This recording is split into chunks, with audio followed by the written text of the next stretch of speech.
तब से लेकर आज तक सारे प्रधानमंत्रियों से मेरा रिश्ता रहा, सिवाय इस नालायक को छोड़कर। इससे क्रूर, इससे कुटिल, कंस के बाद, दुर्योधन के बाद, औरंगजेब के बाद ये सबसे मक्कार, दुष्ट और निर्दयी राजा है। और मैं साल भर पहले मोदी को कहा, चिट्ठी लिख के, मान जा, अब भी झूठ छोड़ दे, बाज आ जाए, मुल्क का नाश हो रहा। राम का भी अब इनके पास कोई आशीर्वाद नहीं रहा है, राम इनके खिलाफ हो चुका है। नमस्कार, एक बार फिर हम बागपत विधानसभा में हैं। बागपत विधानसभा का ये मदादत नगर गांव है।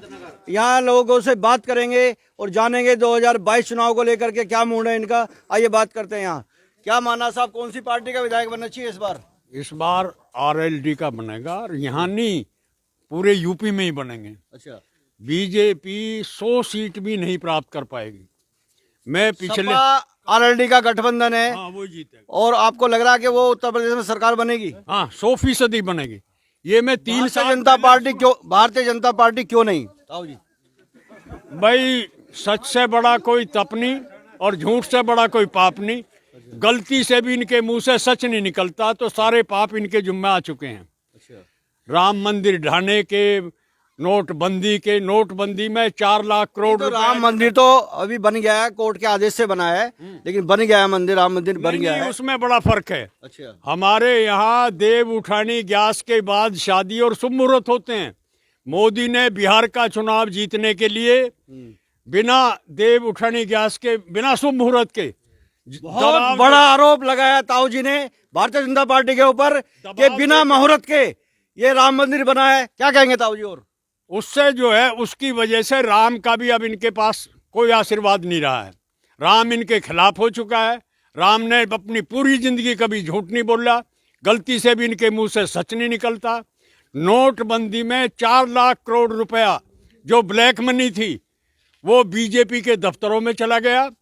और जो उर्जित पटेल जो गवर्नर थे, उन्होंने कहा कि आपने वादा किया था 60% और 70% जो है इसे टैक्स में करके खजाने में करें। इन्होंने कहा नहीं, खजाना बीजेपी के दफ्तर ही तो हैं। वो इस्तीफा देकर चला गया। तो आपका मानना है कि इस बार उत्तर प्रदेश में बदलाव तय है? पक्का, 100%। अगर जो बात करें यहाँ से बागपत विधानसभा से, तो आरएलडी का जो प्रत्याशी है अहमद हमीद, उससे आप 50,000 वोटों से जीतेगा। आपके 50,000 से। अच्छा, तो बीजेपी का खाता नहीं खुलेगा दूर तक।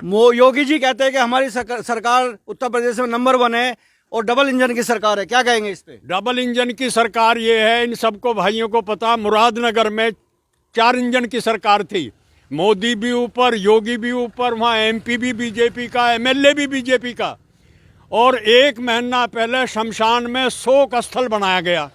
उस शोक स्थल में जैसे लोग वहाँ इकट्ठे थे शोक प्रस्ताव के लिए, ऊपर से छत गिर गई, 35 लोग मरे। 35। बहुत बड़ी जानकारी ताऊ जी के पास है।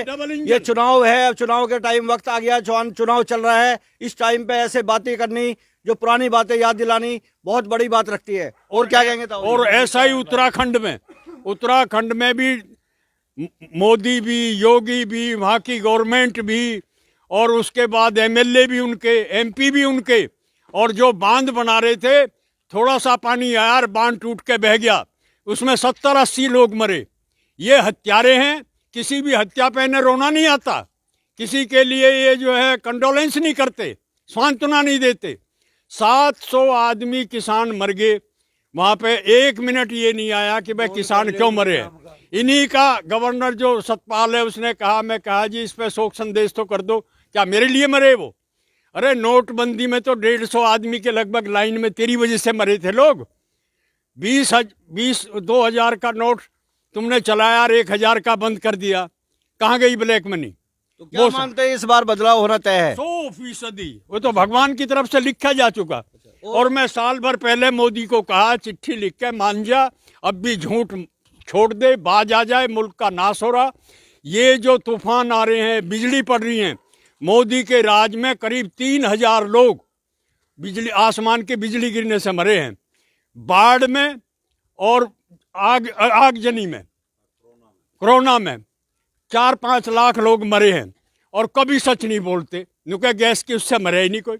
सारे टीवी, सब चैनल, सबको पता है कि गैस नहीं मिल रही, गैस के लिए लोग भाग रहे हैं। और ये सब ठीक है, क्योंकि इन्हें तो जिंदों की वोट चाहिए और इन्हें कुछ नहीं चाहिए। सत्ता का इतना बड़ा लालची 70 साल के इतिहास में नहीं हुआ। चौधरी साहब को प्रधानमंत्री बनवाने में मेरी अग्रिम भूमिका थी मित्रों।